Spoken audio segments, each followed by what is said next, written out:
আসসালামু আলাইকুম এভরিওয়ান। আজকের ক্লাসে আমরা এসএসসি ফিজিক্স চ্যাপ্টার 2 এর ময়মনসিংহ বোর্ড 2025-এ আসা একটা প্রশ্ন সলভ করব।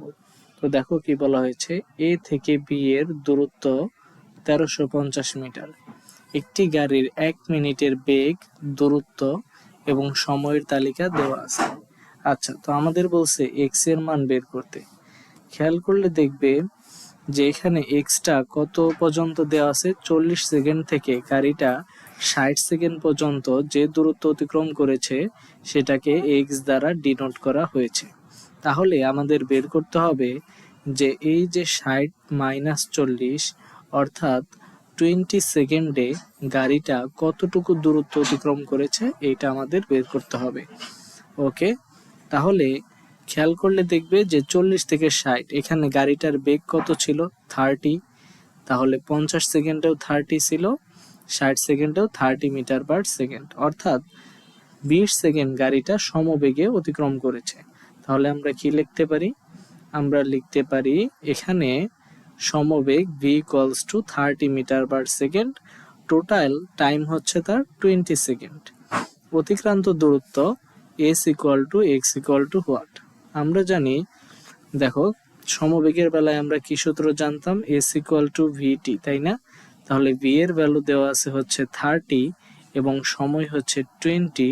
তাহলে এটা যদি আমরা ক্যালকুলেট করি আনসার আসবে 600 মিটার, অর্থাৎ x এর মান হবে 600 মিটার। আচ্ছা, ওকে, তো চলো এবার আমরা নেক্সট ম্যাথটা সলভ করব।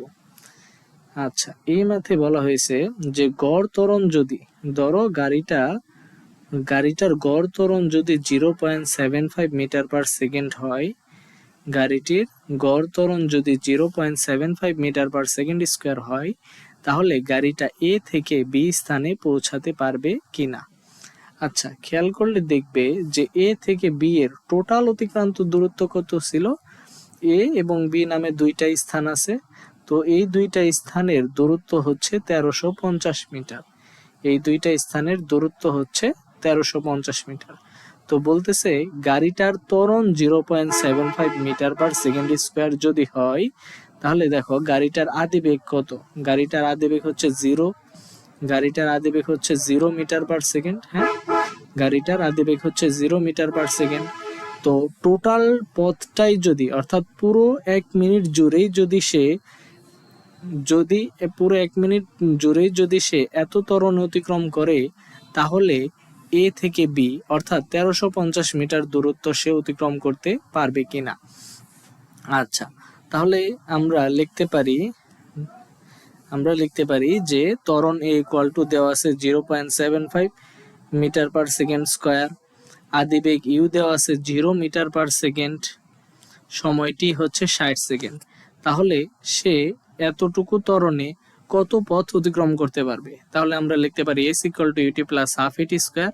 তাহলে যদি আমরা ইউ এর মান বসাই, ইউ হচ্ছে 0, 0-র সাথে টি গুণ দিলেই পুরো অংশ 0 হয়ে যাবে। তাহলে থাকে s equal to half, s equal two, তাহলে থাকে s equal two s, sorry, তাহলে থাকে s equal to half a t square. এর মান কত? এ হচ্ছে 0.75, টি এর ভ্যালু কত দেওয়া আছে, টি হচ্ছে 60 স্কোয়ার। তো এটা যদি আমরা ক্যালকুলেট করি তাহলে কত আসে, 0.5 ইন্টু 0.75 ইন্টু 60 ইন্টু 60, তাহলে আসে 1350 মিটার। তো আমরা দেখলাম যে গাড়িটা যদি পুরো 1 মিনিট জুড়েই 0.75 মিটার পার সেকেন্ড স্কোয়ার ত্বরণে যায়, তাহলে সে 1350 মিটার দূরত্ব অতিক্রম করতে পারে। আবার এ থেকে বি স্থানের দূরত্ব কত ছিল, 1350 মিটার। তাহলে আমরা কি বলতে পারি যে গাড়িটি উল্লেখিত সময়ে এ থেকে বি স্থানে পৌঁছাতে পারবে। ওকে, আচ্ছা, তাহলে আমরা একটা লাইন লিখে দিতে পারি যে সুতরাং গাড়িটার গড় ত্বরণ যদি 0.75 মিটার পার সেকেন্ড স্কোয়ার হয়, তাহলে গাড়িটি ঠিক সময়ে এ থেকে বি অর্থাৎ 1350 মিটার পথ অতিক্রম করে বিতে পৌঁছাতে পারবে। তো আজকে এ পর্যন্তই। তোমাদের যদি আজকের এই ভিডিও লেসনটি ভালো লেগে থাকে তাহলে অবশ্যই তোমাদের বন্ধুদের সাথে শেয়ার করবে এবং চ্যানেলটি সাবস্ক্রাইব করে রাখবে। ততক্ষণ পর্যন্ত সবাই ভালো থাকবে, সুস্থ থাকবে। আল্লাহ হাফেজ।